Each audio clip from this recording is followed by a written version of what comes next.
Welcome to This Explainer.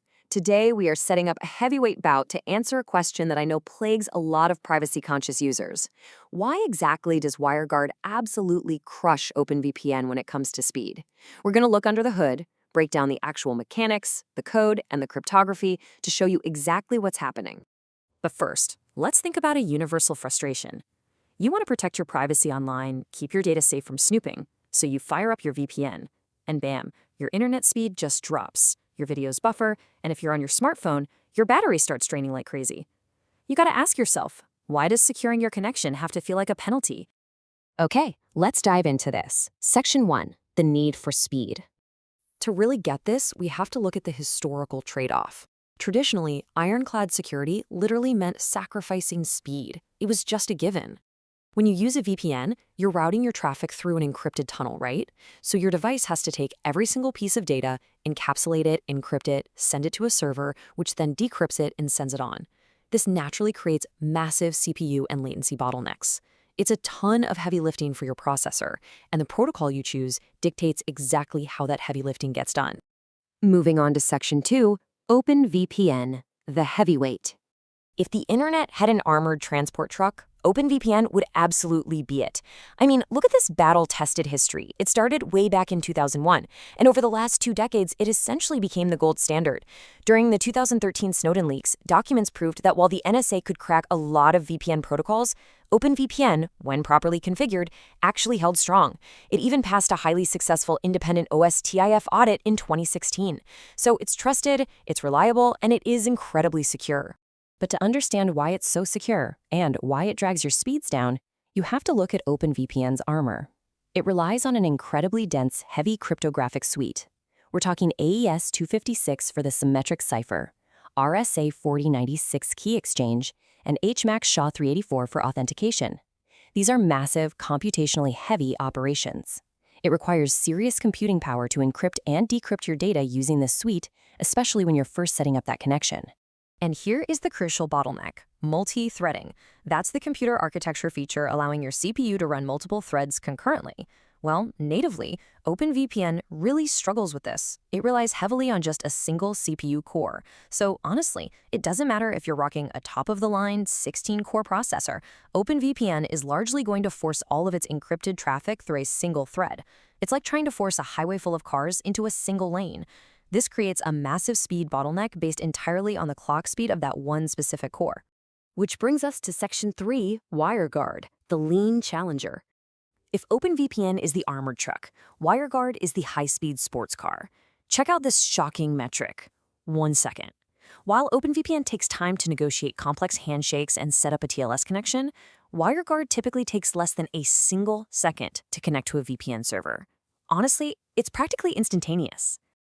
Now, what's really interesting about this is the sheer difference in bulk. OpenVPN is built on hundreds of thousands of lines of legacy code. WireGuard, just a few thousand lines. That is a massive difference. This lightweight elegance translates directly to WireGuard's incredible efficiency. It uses way less processing power, making it noticeably faster, especially on devices that just don't have massive computing resources. Plus, having a smaller code base makes it vastly easier for security researchers to audit. Let's dig into the math. Section 4, Modern Cryptography Decoded. So OpenVPN usually relies on AES 256. And hey, it's a fantastic cipher, but to be fast, it requires heavy hardware acceleration built right into modern processors, known as ASNI. WireGuard, on the flip side, uses SHA-20. SHA-20 is mathematically simpler than AES, and it's highly efficient in software natively. That means WireGuard maintains blazing speeds without needing dedicated hardware support. That is a real game changer for lower-end processors like the one in your smartphone. WireGuard basically uses a masterpiece of state-of-the-art primitives. It pairs SHA-20 for encryption with Poly 1305 for authentication. For the key exchange, it uses Curve 25519 and Blake 2S for hashing. Cryptographic experts regard all of these as highly secure, proven standards. They're simply leaner and way more modern than the legacy systems used by the older protocols. So, what does all this lean engineering actually mean for you on a daily basis? better battery life.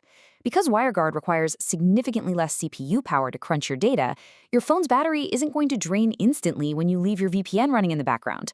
We aren't just talking about faster download speeds here. We're talking about holistic, all-around efficiency.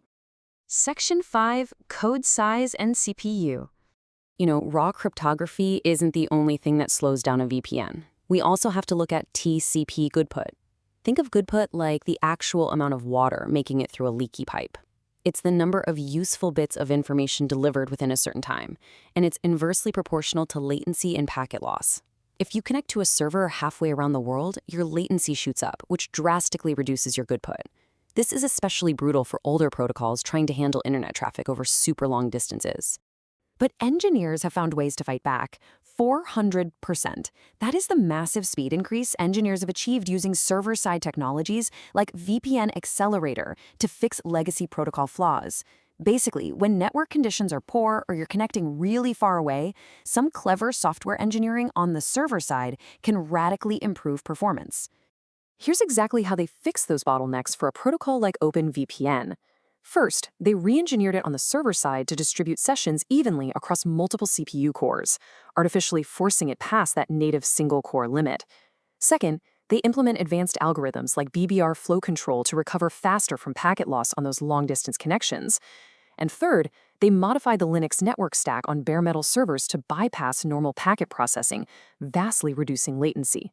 It's a brilliant yet incredible amount of work just to bridge the gap and make a legacy protocol perform closer to modern standards. Let's move to and see how this builds up to our conclusion. Section 6, the final verdict. All right, here is the head-to-head summary of our bout. For raw speed, OpenVPN is slower because it's CPU-bound, while WireGuard is blazing fast. Battery life, OpenVPN is a heavy drain, whereas WireGuard is highly efficient. But wait, looking at anti-censorship, the tables totally turn.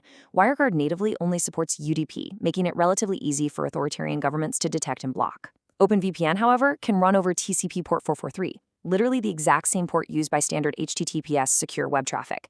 This gives OpenVPN excellent anti-censorship capabilities, because blocking it is incredibly difficult without breaking the rest of the internet. So, while WireGuard is clearly the undisputed champion of speed and efficiency on modern devices, OpenVPN still holds a vital crown for users who need to bypass strict internet censorship. Which leaves us with a fascinating question to ponder. With WireGuard pushing the limits of what's possible and engineers constantly working to add obfuscation to it, is the era of legacy VPN protocols finally coming to an end? It is a rapidly evolving landscape, and understanding these technologies is absolutely the best way to ensure your digital life remains both fast and private. Thank you so much for joining me for this explainer, and keep learning.